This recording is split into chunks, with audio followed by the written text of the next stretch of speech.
Good morning. Welcome to this cold Friday. I'm really glad to have you here in class, so thank you, and I hope you have a great weekend.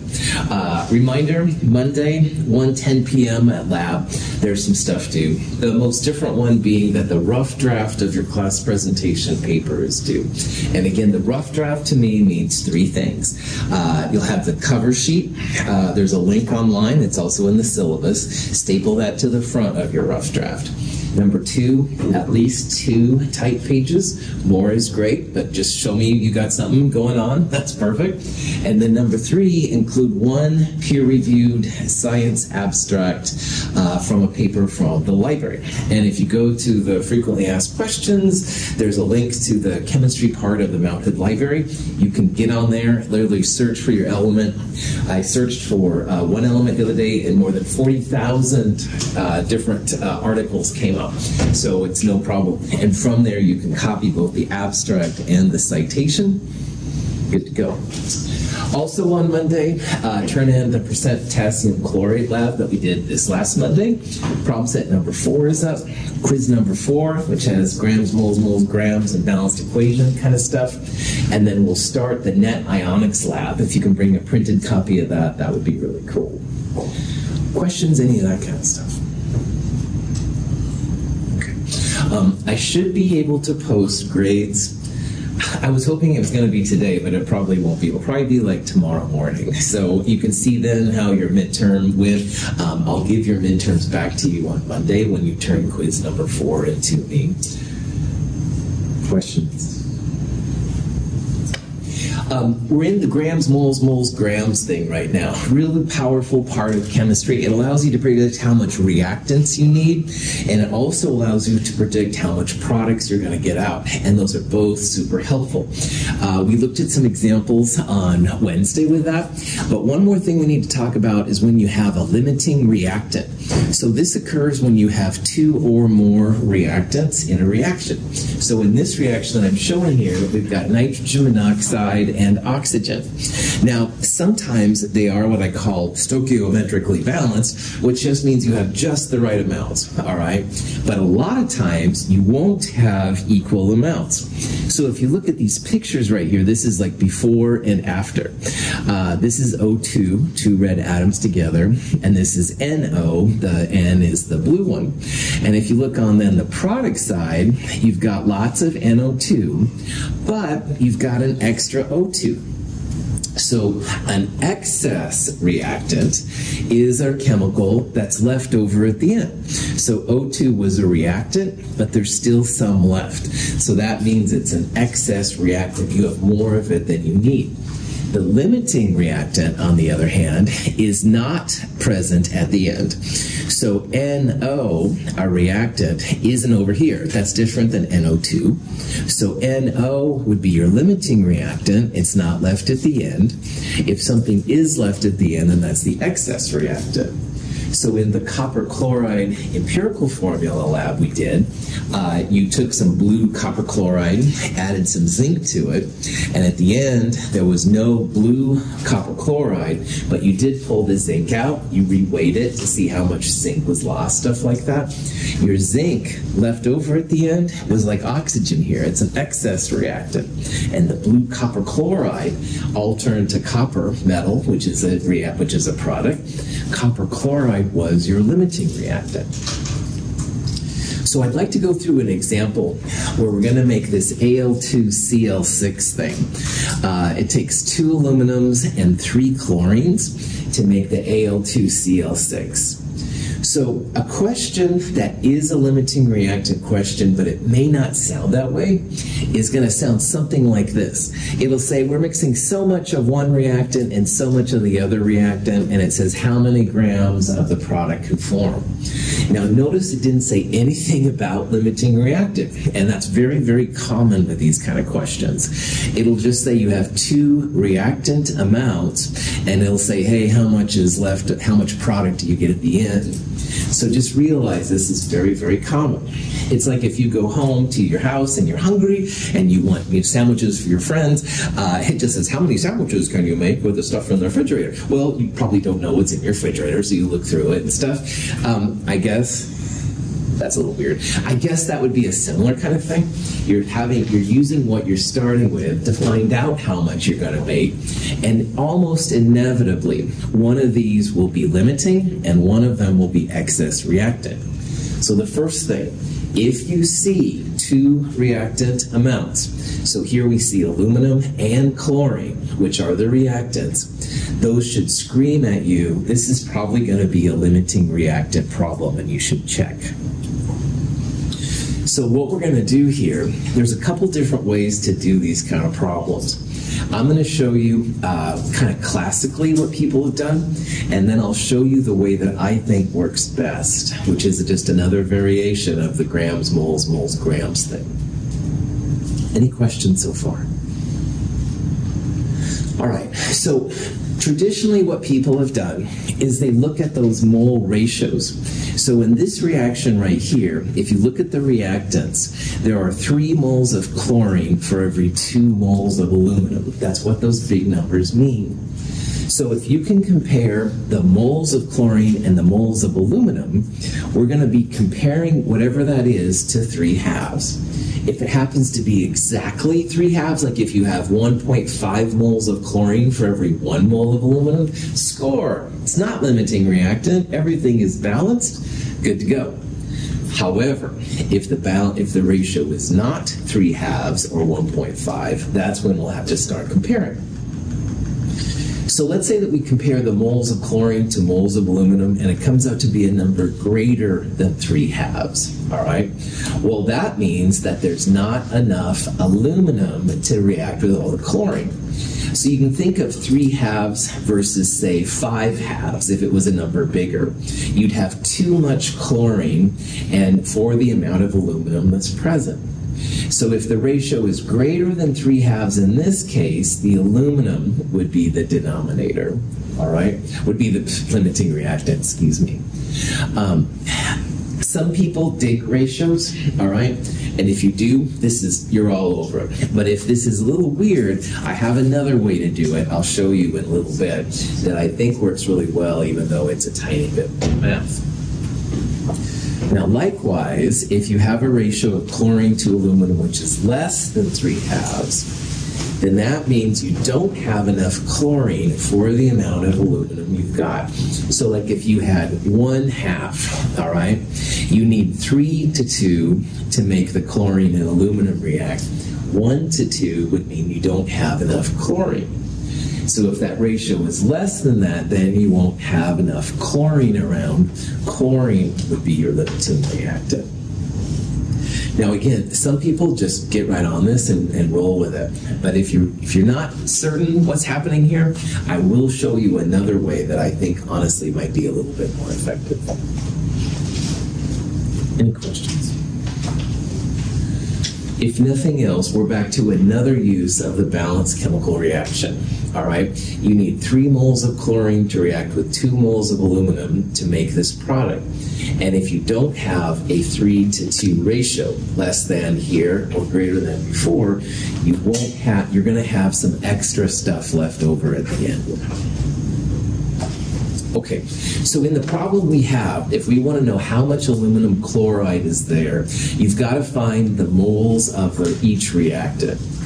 So grams to moles, I hope, is getting more and more familiar to you. This is the molar mass of aluminum. This is the molar mass of Cl2. I just went to the tenths here. It would be better, honestly, to go to the hundredths, but it's all right. You don't want to limit the number of sig figs that are present. So in this case, we have 0.2 moles aluminum and 0.114 moles of chlorine. And these are the numbers now we're going to compare to the 3 to 2 ratio I was just talking about. We want to see how these numbers compare. So this will go on the bottom, I guess, and this will go on the top if we're going to use the 3 halves thing.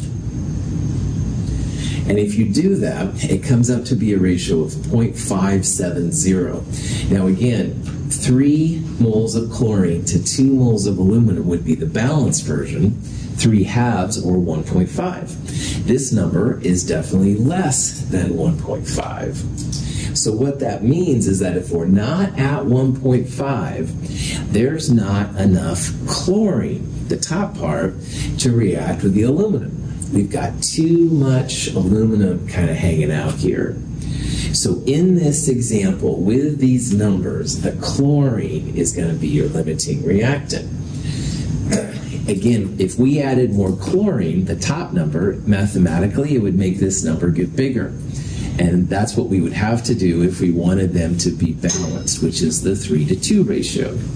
But in this exact value, we only have 0.5 or whatever moles ratio, so that means there's not enough chlorine to make the aluminum react. Cool. Questions so far? Okay. And again, if this is kind of like in peanuts, I've got something else coming up that maybe is easier. So. All right, so now that you know that chlorine is the limiting reactant, it's going to limit how much product you can make. So you want to do all your reactions based on chlorine. And this is now where we would do the grams, moles, grams thing. But in these two reactants, you want to use the limiting reactant. The limiting reactant is the moneymaker. So you would go grams of Cl2 to moles of Cl2.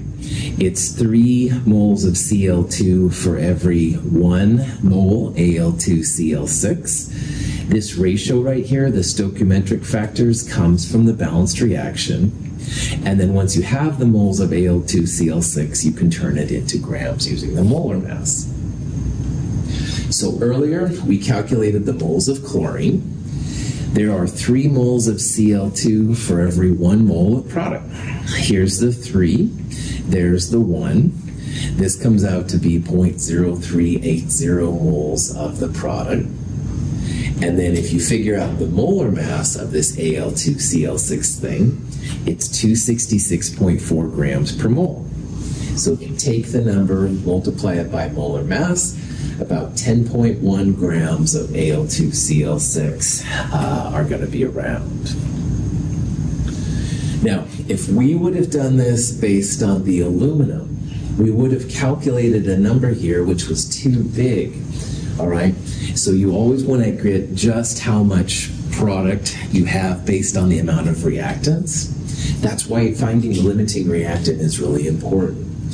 It's like on Wednesday I said that you had like 6 hamburger buns and you're making some kind of ultimate sandwich. Well, the hamburger buns would have said, oh yeah, 6 sandwiches, yeah. But you only have the garden burgers, I think it was for 3.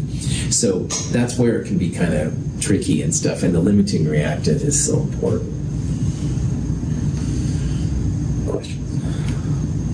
Okay, now, this is the classic method, compare the moles, blah, blah, blah. I'm going to show you what I consider to be a better limiting reactant version. I used to call it alternative, but I'm changing my tune now. It's a better version. The disadvantage of this way is that it is a little bit more math, all right? However, I think it's more straightforward. You don't have to compare the moles, greater than, less than, but you decide which one is better for you, all right? They're both totally fine. Now, what I'm going to do is I'm going to do grams to moles to grams for both aluminum and chlorine, all right? And I'm going to get 2 values of how much Al2Cl6 can be made. But the important thing is that whatever's limiting in this problem is going to create the smaller amount of Al2Cl6. So the smaller amount of Al2Cl6 is going to be the winner. So here's the math. Grams to moles chlorine, 3 moles chlorine to 1 mole product, just like we saw. Molar mass, 10.1. This is what we just went through in the last several slides. This one now is the same thing but with aluminum. So it's another grams to moles to grams, but check out the differences. Grams to moles using the molar mass of aluminum. It's a 2 moles of aluminum to 1 mole Al2Cl6 ratio instead of the 3:1, but we still have the same molar mass. And at the end, 26.6 grams of this Al2Cl6 is there. Now, if I'm the chemist and Kevin will say is my boss, and I say, oh, Kevin, yeah, we're going to make 26.6 grams of product. And Kevin's like, oh, cool, and he starts to figure out, like, financial returns and things I don't understand because I teach at a community college. But anyway, that would be he'd get excited. But in reality, based on these numbers, all I'll be able to create is this thing, all right? So Kevin goes, Russell, because I didn't even make half. If this was the maximum amount, I didn't even make half of what I told him. So I should get fired at this point as a chemist because I should know that the limiting reactant creates less product, all right? Now, the advantage of this system is you don't have to worry about ratios. Don't have to think greater than, less than, 3 to 2, or even worse, 2 to 3 in my opinion, stuff like that. Another advantage is that the smaller amount is the theoretical yield, how much product you should make. And the smaller amount comes from the limiting reactant. So in this problem, chlorine is the limiting reactant and aluminum is the excess reactant. By the way, note that there's less grams of aluminum, but because of the mole ratios, it's still the excess reactants. The disadvantage, of course, is this way, is it takes a little bit more setup. You have to go grams, moles, moles, grams to both of them. But that being said, I feel this is a way that resonates better with more people, all right? But you can do any way you want. Either way is fine. I'm just trying to share all my secrets with you, so. Michelle. I was trying to ask this earlier, but when you were doing the previous method, did you have to put a specific one on top of the bottom, like the larger one on top? You can do 3/2 or 2/3. Either way is fine. People usually think better, I think, in numbers greater than 1, but honestly, having 2/3 would be fine too. You bet. Cool question. Other questions? Okay. Now, chlorine was the limiting reactant. At the very end, there won't be any chlorine left, but there will be some aluminum left. So Kevin goes, well, Russell, you kind of messed me up, but tell you what, why don't you figure out how much extra aluminum is around? And as a boss, this might be important because aluminum costs money, and if you don't have to put as much aluminum in, it would cost as much money. As an environmentalist, this is also kind of cool because a lot of times the reactants that aren't used are just wasted, put in a waste bottle or something like that. So sometimes it's nice to know how much extra you have so you can cut down. Now, sometimes in chemistry, you do need an extra amount of reactant, and we'll talk about that in Chem 223. But for right now, let's just figure out how much extra aluminum actually was present. So what we're going to do, we're going to go back to the limiting reactant, chlorine, and we're going to do a grams to moles to moles to grams thing. We'll start with grams of chlorine, go to moles, but this time we're going to go moles of chlorine to moles of aluminum. And if you do that and then take it to grams of aluminum, it'll tell you how many grams of aluminum were needed to react with that much chlorine. And from then you can see how much was in excess, stuff like that.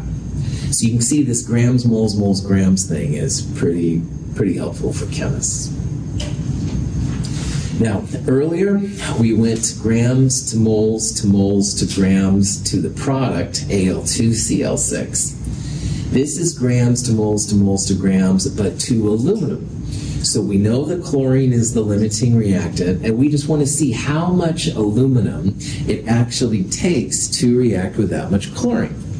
So here's grams to moles chlorine. In this case, I'm going to have 3 moles of chlorine in the bottom, but I want to see how much aluminum we're going to need. So I'm going to have the aluminum in the top. That's the 2/3 ratio.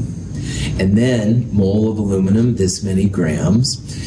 We need 2.05 grams of aluminum. And I believe we used 5.4 grams. We only needed 2.05 grams. So I can tell my boss, Kevin, that yeah, it looks like we had 3.35 grams of extra aluminum around. Now again, sometimes chemically there's a reason for the extra, but more likely it's just going to be trashed, and that doesn't seem fair. Questions? Okay. One last topic I want to address in this section is how to find formulas, empirical molecular formulas, based on combustion reactions. In the next section, we're going to talk about what a combustion reaction is, but for right now, there are so many organic chemicals out there, and people always want to know what they are, like what's in my pond, what is this bottle that I lost the label from. Most of the organic chemicals have just carbon and hydrogen. So if you have carbon and hydrogen, what chemists do, they burn it in O2, because most of these things are great fuels. They burn, they release heat, but more importantly, the carbon is turned into carbon dioxide and the hydrogen is turned into water. So if you are the compound with oxygen forms water and carbon dioxide. The water, represented as blue speckles, is trapped in one chamber, and the carbon dioxide, represented by white speckles, is trapped in a separate chamber. The mass gain of each chamber can be used to calculate the empirical formula of the compound. So what chemists figured out is that you can have put your sample of organic stuff in, you can add some oxygen and burn it, all right? And they send the stuff that's kicked out into two containers. One of them is just a way to create a hydrated compound, and magnesium perchlorate is an example of that. Magnesium perchlorate will take some of the waters, usually about 6 of them, and collect them. On the other hand, the carbon dioxide can be absorbed through a sodium hydroxide medium. We'll talk about that next term a little bit. So if you have, for example, a before and after mass for the water part, you can figure out how many grams of water were collected. And the same thing here, you can have a before and after mass for the CO2 part. That'll tell you how many grams of CO2 were collected. And from grams to moles, you can then back calculate all the moles of carbon, because all the moles of carbon ended up as CO2. And you can also calculate the moles of hydrogen, because all the hydrogen ended up as water. So this is kind of a cool way that chemists can use to determine what the empirical formula of one of these hydrocarbons is. Here's an example with some numbers, all right? We've got 0.115 gram sample of some nasty, oily stuff, and all these organic compounds are kind of like gasoline, all right? They smell usually to me. Anyway, it doesn't matter. But we're going to burn it, all right? And when we add oxygen to the carbon, we end up with 0.379 grams of CO2. And when we add the oxygen to the hydrogen part, we end up with 0.1035 grams of water. And the important part here is that all the carbon in the compound ended up as carbon and CO2, and all the hydrogen in the compound ended up in water. Now, CO2 has 1 carbon, so moles of CO2 will equal moles of carbon. Water is H2O, so when we find the moles of water, we'll multiply by 2 to see how many moles of hydrogen there are. Once we have moles of H and moles of C, we'll compare them, get an empirical formula. Exciting times. Any questions so far? Okay, so in this example, if you take 0.379 grams of CO2 and divide by the molar mass of CO2, CO2 is roughly 44.01 grams per mole.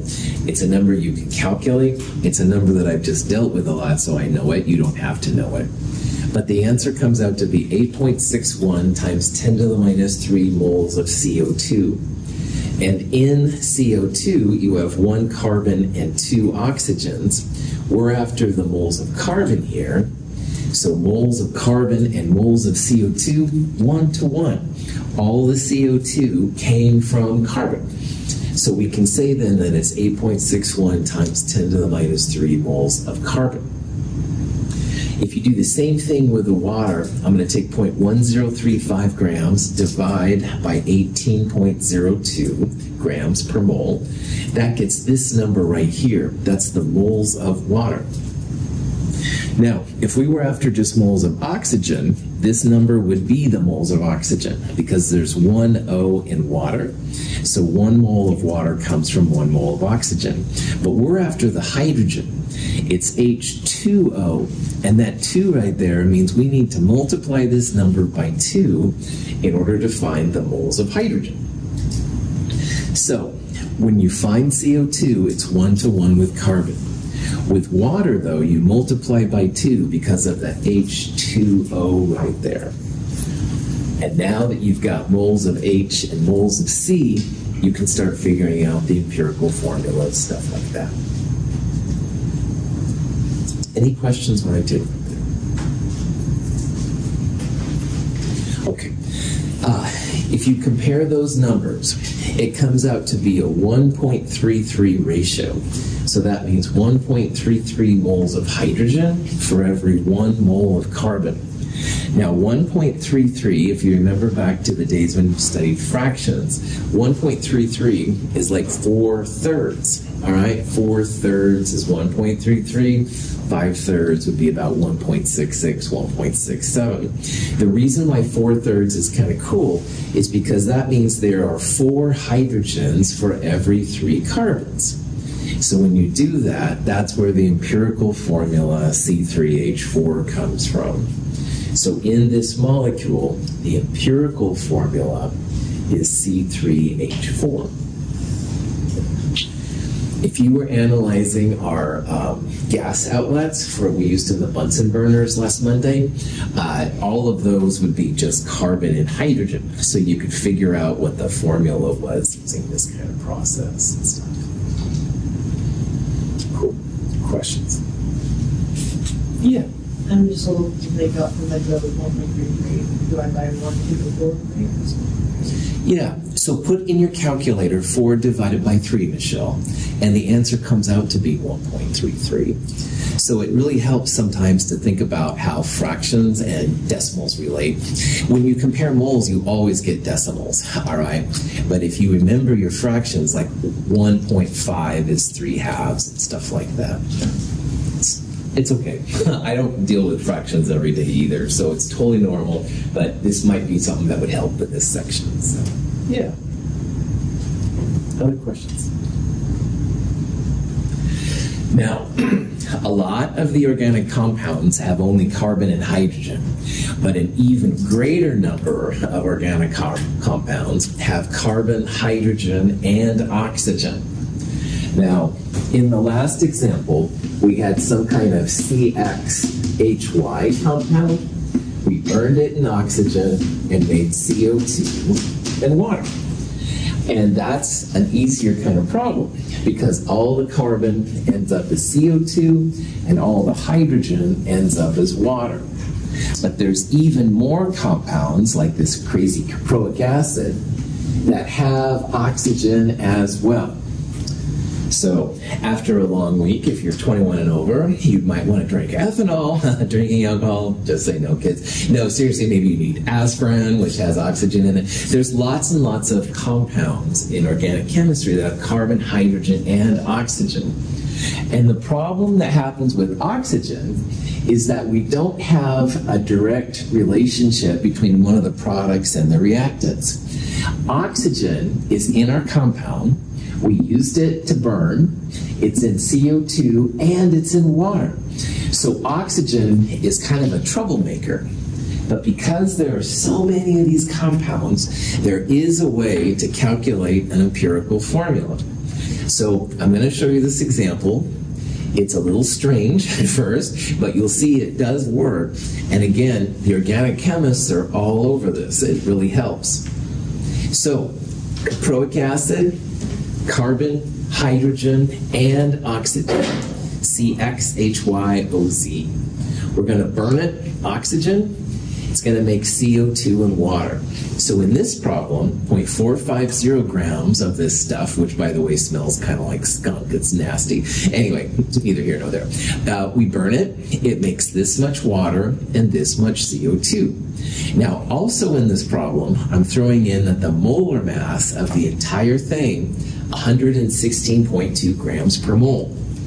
we can find not only the empirical formula, but we can also find the molecular formula of this compound.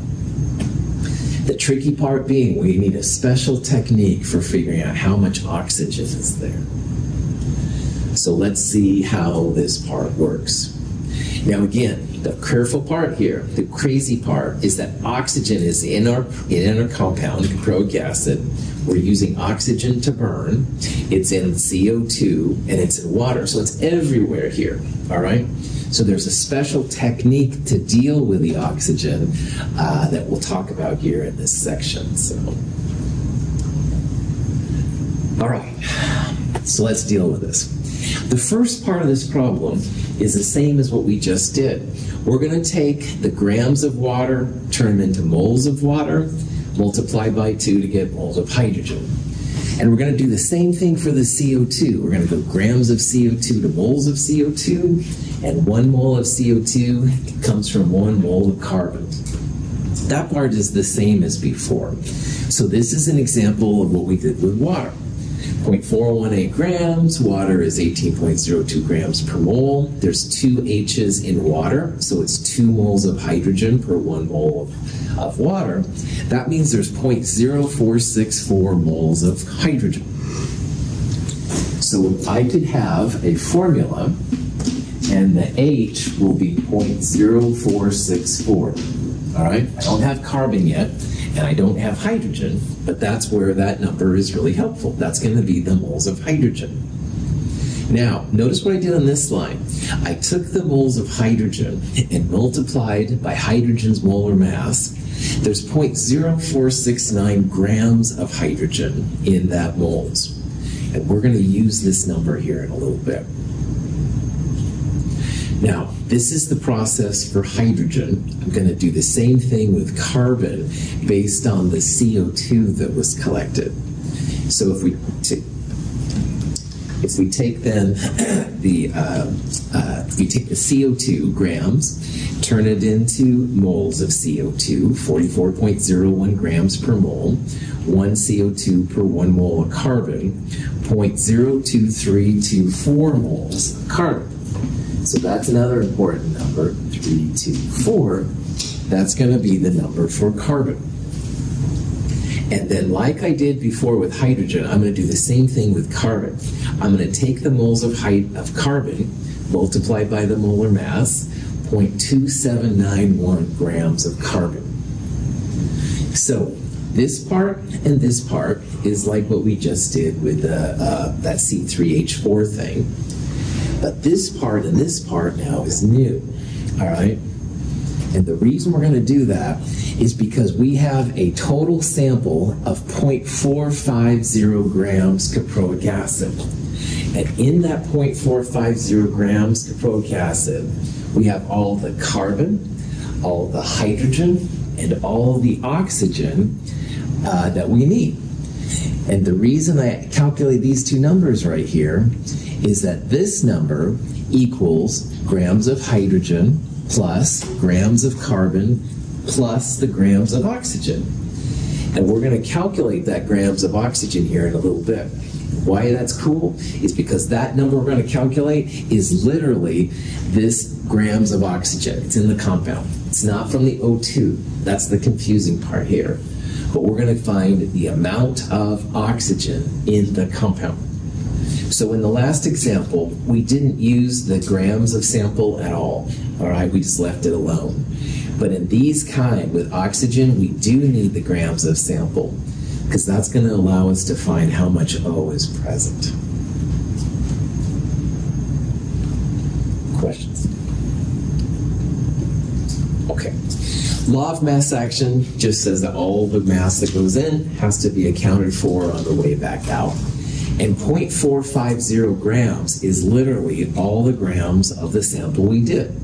Now we just calculated up here the grams of carbon and the grams of hydrogen. So if that number equals CH and O together, I can take the total sample, subtract the hydrogen, subtract the carbon to get just the oxygen in caproic acid. And this is where it's really cool, because it's the way to find out how much oxygen was actually in the sample. It's not this oxygen right here, all right? This is literally the oxygen in the sample itself. So if you see one of these problems, just realize this is when you're going to need the total grams of your sample. If it's just carbon and hydrogen, you don't need it. But man, when it comes to oxygen, you do kind of need it. Okay. So now that we have the grams of O, we're going to turn that into moles of O by dividing by 16.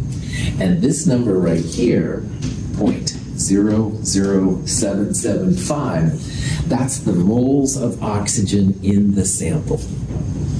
Remember, we took this number here, 0.0234, to find this many grams of carbon. And we took this number, the moles of hydrogen, to find the grams of hydrogen. So now that we have the grams of just oxygen, that divided by 16 is going to give us the moles of the oxygen. And now we can divide everything by the smallest number, et cetera, et cetera. Cool. So the next step, 0.0075 is the smallest. So I'm going to divide all of these numbers by 0.0075 to find the smallest whole number ratio, the empirical formula. If you do that, you have one oxygen. This divided by this comes out to be about 6. And this divided by this comes out to be about 3. So, woohoo, caproic acid, C3H6O. That's the empirical formula of this skunk-like compound. And then, like we've seen in the last section, once you have the empirical formula, you can compare it to the molar mass of the whole compound, which is that 116 number. So if you add up 3 carbons, 6 hydrogens, and 1 oxygen, it's like 3 times 12, carbon's about 12 grams per mole, plus 6 times 1 for hydrogen, plus 16. It comes out to be about 58 grams per mole. And when you compare the molar mass of the whole thing divided by the molar mass of the empirical formula, it's always a whole number, no fractions, no weird 4/3 and stuff that I was messing Michelle up with earlier. These are always going to be 1s, 2s, 3s, stuff like that. It's a ratio of 2. Bam! Caproic acid, C6H12O2.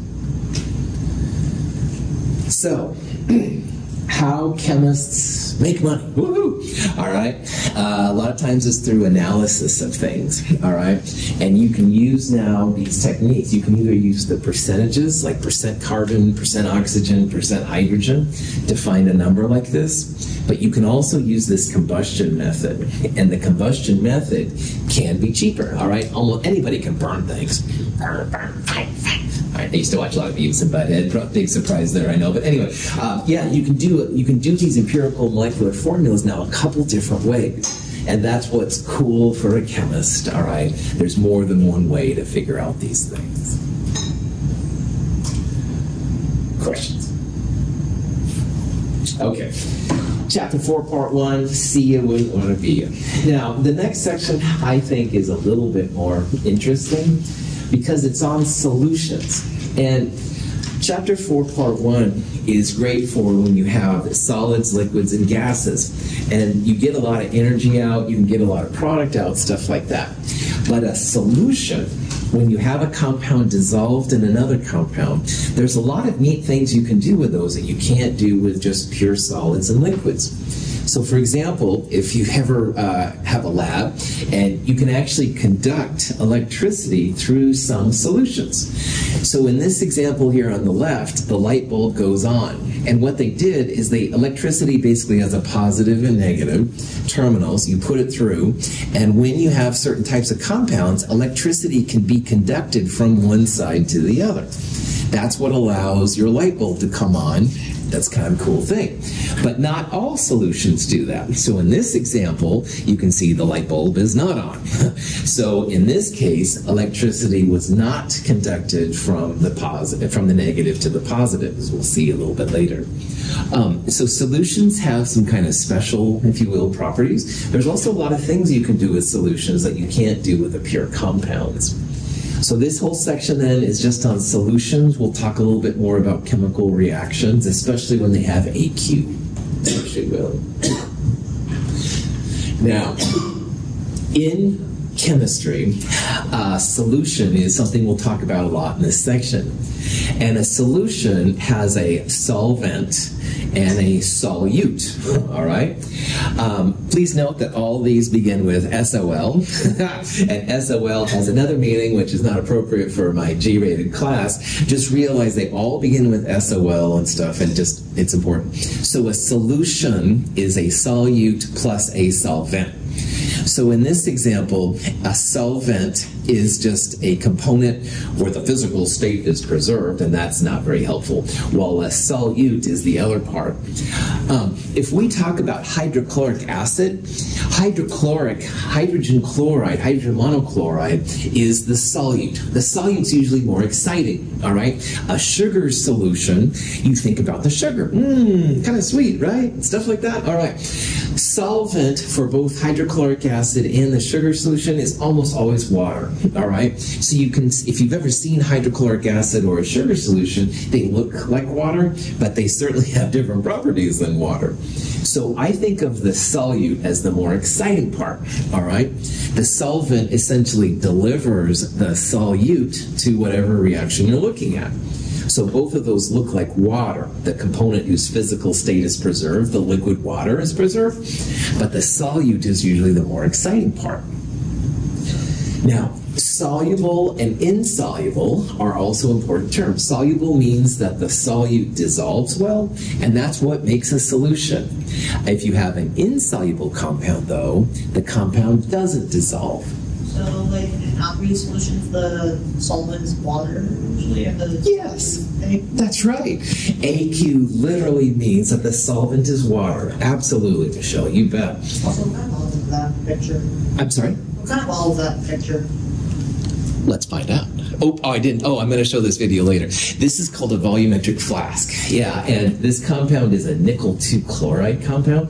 I will show this video later, but yeah, it's kind of cool. If you go right up to that red line, it's I think exactly 250.00 milliliters. So in chemistry, if you're making solutions, this can be a really helpful thing. You don't have to guesstimate how much it is. Cool questions. So Michelle had a good point there. Everything that's AQ, solvent's going to be water. And honestly, in Chem 221 through Chem 223, most of the time solvent will be water. In organic chemistry, you'll have all kinds of solvents to deal with. But in these set of classes, almost always water. Cool. All right. So if a compound's soluble, you'll make a solution. But if it's insoluble, it's like throwing a rock in water, and most rocks just go to the bottom. That's not a solution, all right? So chemists have to know when things are soluble and insoluble. So in the net ionics lab that we're going to look at this next Monday, this list is going to appear. And it's kind of a quick and dirty sheet to tell you when things dissolve and when things don't. Now, how this sheet works is up, there's like two parts, above and below. The part above, everything on the left is soluble with some exceptions over here. So these would be insoluble. So for example, if I asked you if barium nitrate was soluble, all right, nitrate is right there. And notice that everything up here doesn't have an exception on the other side. Anything, and I'll say this very often, but I will say it here. Anything with a nitrate, soluble, all right? So Chris one day is making a solution of his work, blah, blah, blah, nitrate, and I have no idea what blah, blah is.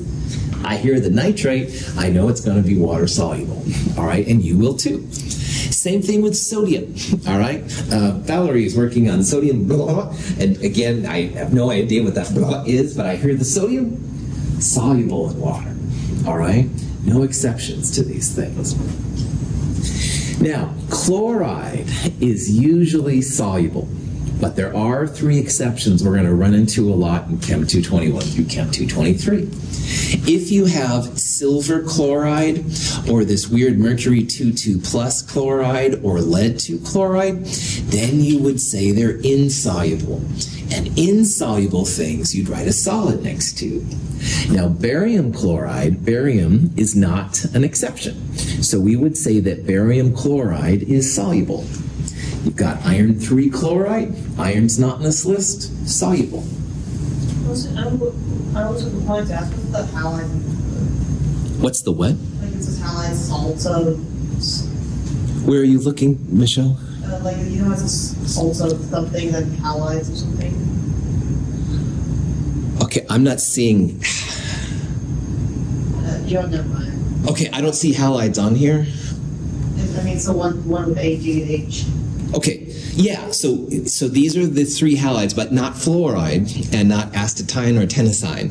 It's only chloride, bromide, and iodide. All right, it's not all the halides. And this is a good reminder. You have to use this sheet in my class, all right? You will find other versions on Google, but they will have different values, all right? Fluoride is a mixed one stuff. That's what I want to point out. So chloride, bromide, and iodide in the halogen group, yeah, they've got some exceptions. But if Michelle sees a lead 2 iodide, she'd say, oh yeah, that's going to be insoluble, all right? But everything else with these, except for these 3, in Chem 221, we would consider to be soluble. Is that cool? Other questions? All right. Finally, though, sulfates, usually soluble. There's a lot of them, and they're usually soluble, but there are some exceptions. So notice here, this is barium sulfate, and barium is an exception. This means that barium is not going to be soluble. These over here are insoluble. And if you have something insoluble, you should write it with a solid, all right? So AgCl, you would write AgCl solid. But if it was sodium chloride, then you would write AQ. So things over here, AQ, the exceptions, you would write an S next to it. They don't dissolve in water. Now down here, it's the opposite. These are insoluble. You'll write an S next to it unless there's an exception. Alkali metals are sodium, potassium, as well as lithium, rubidium, those kind of things. Those are always AQ. Ammonium is another one. But notice here how these are all negative polyatomics. If you have to guess, most of the negative polyatomics are insoluble. We're going to use this next week in lab to figure out when things are soluble and when things are insoluble. Now, with a sheet of notes, you can knock this down and have these ready to rock and roll. This is even a quick and dirty kind of sheet, all right? And it just says that most of the time, these are always going to be AQ. We'll run into these exceptions a lot, so that's why I'm kind of highlighting those.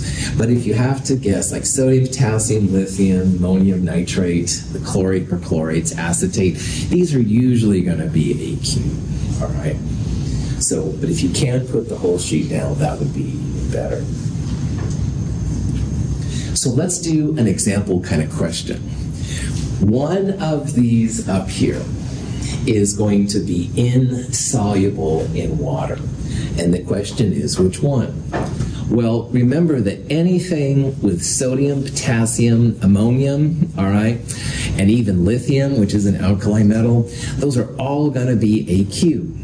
So here's a nitrate, no exceptions, that's going to be that. Ammonium has no exceptions, that's going to be AQ. Now hydroxides are often insoluble, but alkali metals will be AQ, and that's sodium. Sodium, potassium, lithium are the alkalis.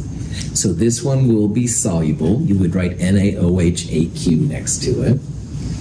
But PbI2, now most iodides are soluble, but one of the exceptions is when it's with lead 2+. So PbI2, lead 2 iodide, is going to be one which will not dissolve in water. And that's the advantage of having a table like this, all right? You don't have to know. Now, here's potassium, here's lithium. Those are both alkali metals. Those will be soluble. Again, anything, sodium, potassium, ammonium, lithium, nitrate, acetate, gonna be pretty soluble. Please use this sheet when you're talking about solubility, all right? If you have a sheet from your other class that you took, or you get one from Google, a lot of times these answers are different. We're gonna look at better ways to do solubility in the spring, but for right now, this will get us started. So, all right, you can now tell which ionic compounds will dissolve in water and which won't. Ho-ho! Let the weekend begin. I get excited by this stuff. My apologies. I'm a weird chemist. Questions on any of this? Yeah. How do they test solubility? Is there in between states it's partially soluble? Yeah. They put a certain amount in water, stir it up, and see if it dissolves. Yeah. And some things will dissolve really easily, and some never dissolve. Yeah. And this is room temperature too, Michelle. So if you really wanted it to dissolve, you could change the temperature on it and stuff like that. Yeah. All right. Have a great weekend. Thank you for being here. I'll see you on